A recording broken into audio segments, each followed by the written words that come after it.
Kanalıma hoş geldiniz. Bugün elimde bütün kökleri çürüyen ve neredeyse hiç kökü kalmayan bir orkide var. Ve bu orkidenin yaprakları da yumuşayıp solmaya başlamış. Böyle bir orkideye nasıl bakım yapılır?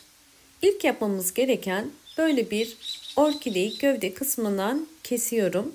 Çünkü bu orkide sağlıklı bir orkide değil. Sizlere sadece tek yaprağı kalan bir orkidenin de nasıl köklenebileceğini göstereceğim. Büyük olan yaprağını kesiyorum çünkü çok büyük ve yumuşak, gücünü almasını istemiyorum. Bu orkidemizin hızlı bir şekilde yeni kökler çıkarabilmesi için bu işlemi uyguluyorum.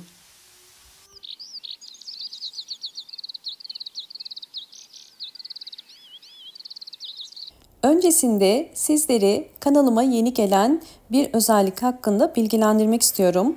Artık kanalımda videolarımı İngilizce sesli olarak dinleyebilirsiniz.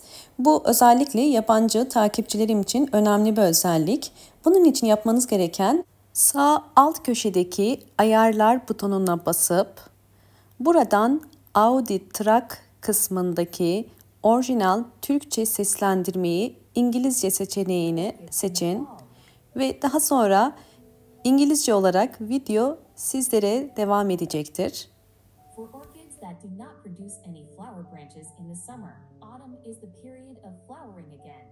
Şimdilik sadece İngilizce sesli dinleme özelliği mevcut. Fakat bunu daha da geliştirerek sizler için en yakın zamanda birçok yabancı dilde dinleme seçeneği ekleyeceğim.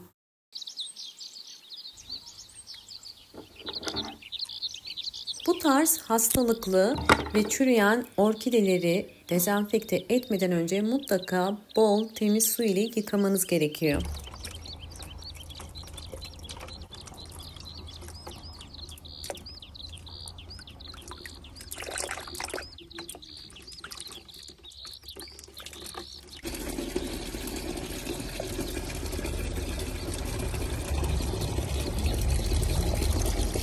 Evet, çeşmede yıkadığım orkidemi şimdi kuruması için bu şekilde bekleteceğim.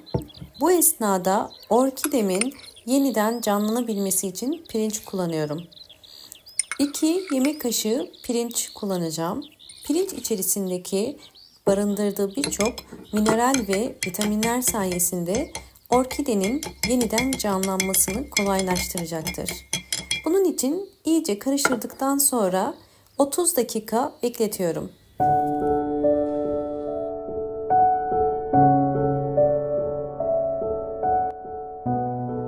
...30 dakika beklettiğim pirinç suyunu süzüyorum.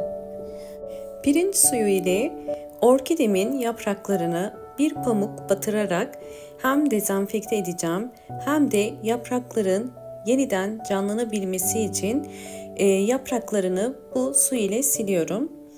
Pirinç suyu ile silinen orkide yaprakları daha hızlı onarma işlemini gerçekleştirir ve daha canlı ve daha hızlı gelişimini sağlar. Orkidemin yapraklarının her tarafına sürüyorum bunu.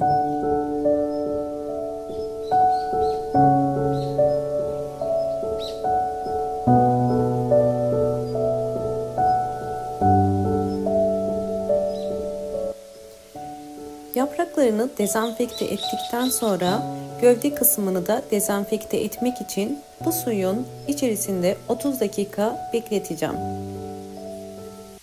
Bu esnada pirinç suyu ile orkide yapraklarına nasıl vitamin ve gübre desteği sağlayacağımızı da göstereceğim. Bunun için bir püskürtme kabının içerisine pirinç suyunu koydum ve gördüğünüz üzere orkidemin yapraklarına hem üstten hem de alttan bu pirinç suyunu sıkacağım. Özellikle bu tarz gübremelerde mutlaka orkidenin yaprak aralarına pamuk koymanız gerekiyor. Yoksa mantar gibi hastalıklara sebep olabilir. Ve alt kısmını da sıktığım gibi toprağın üst kısmını da vitamin desteği sağlayarak orkidelerinizi canlandırabilirsiniz.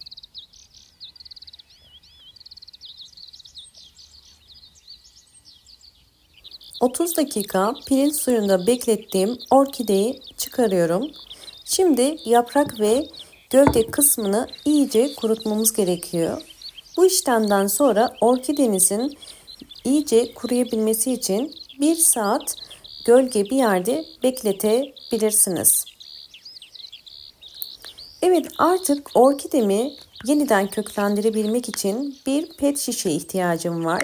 Pet şişenin kapağını kestim. Plastik kısmını biraz düzelteceğim.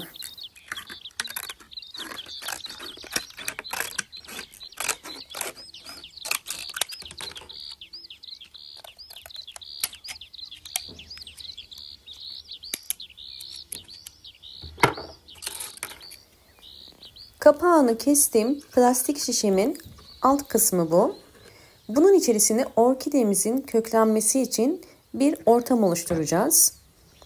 Biraz önce sizlere gösterdiğim kapak kısmına bir pamuk yerleştireceğim. Yan kısmına kesik koymuştum. Bu pamuğu içine yerleştirmek için. Pamuğu bu şekilde koyduktan sonra orkidenin gövde kısmının suyu çekebilmesi için pamuğu üst kısmına da yerleştirdim. Hafif bir şekilde orkidenin gövde kısmını üzerine koyun ve bu hazırlamış olduğumuz plastik şişenin içerisine yerleştiriyorum. Bu sistemde biraz su koyacağız. Çok fazla su koymuyoruz. Bakın yakından gösteriyorum. Sadece kapağın yani turuncu kısmına kadar su koydum. Buradaki amaç pamuğun suyu yavaş yavaş çekerek orkidenin gövde kısmının nemli kalmasını sağlamak ve böylelikle bu kısımda orkidenin gövde kısmından yeni kökler çıkarmasını kolaylaştıracak ve hızlandıracaktır. Ve özellikle bakın plastik kısmı biraz yüksek. Bu da yine nemin daha fazla artması için. Böylelikle orkide yaprağı da zaman ile canlanıp yeni yaprak çıkarmasını da sağlayacaktır. Videomun 3 hafta sonraki halini sizlerle şimdi paylaşacağım. Videomu buraya kadar izlediyseniz ve beğendiyseniz hemen beğen tuşuna basıp kanalıma da abone değilseniz eğer bana destek olmak için abone olabilirsiniz. Sonuçlarla sizi baş başa bırakıyorum.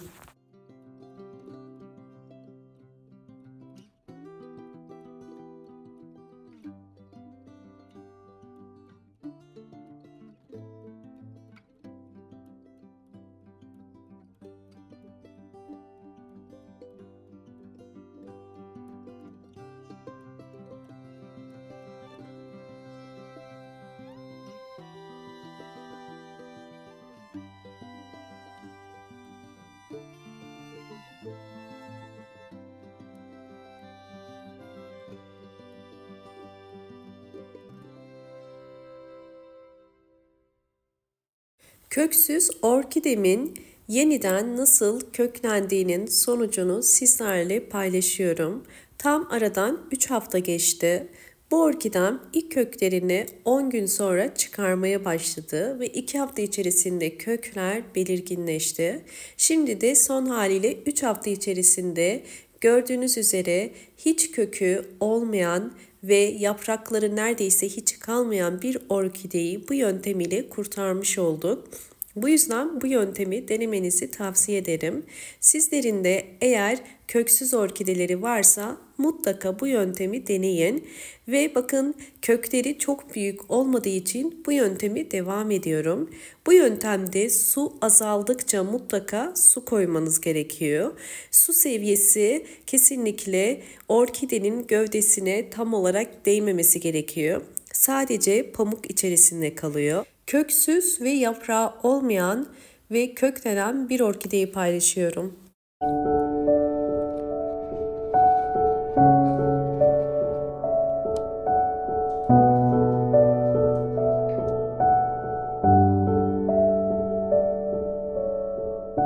Bu yöntemde denediğim ve gördüğünüz üzere birçok kök çıkaran bir orkidem. Öncelikle videomu buraya kadar izlediyseniz ve beğendiyseniz hemen beğen tuşuna basıp kanalıma da abone değilseniz eğer bana destek olmak için abone olabilir ve yeni bildirimlerden haberdar olmak için sağ köşedeki zil sesini de açık konuma getirebilirsiniz. Gördüğünüz üzere orkidem birden fazla kök çıkardı ve yeni yapraklar da çıkardı. Bakın bu yeni çıkan bir yaprak. Şu anda 3 yaprağı var.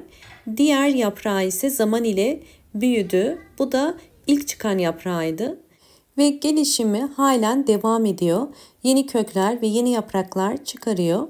Henüz kökleri yeterince büyük olmadığı için ben toprağa ekmeyeceğim. Her bir kök uzunluğu en az 6 ya da 7 santim olması gerekiyor. Bir toprağa ekebilmeniz için ve 2-3 yaprağının olması gerekiyor. Su kültüründe orkidemin köklerinin yeterince uzaması için devam edeceğim. Videomu buraya kadar izlediğiniz için teşekkür ediyorum. Hoşça kalın, sağlıkla kalın.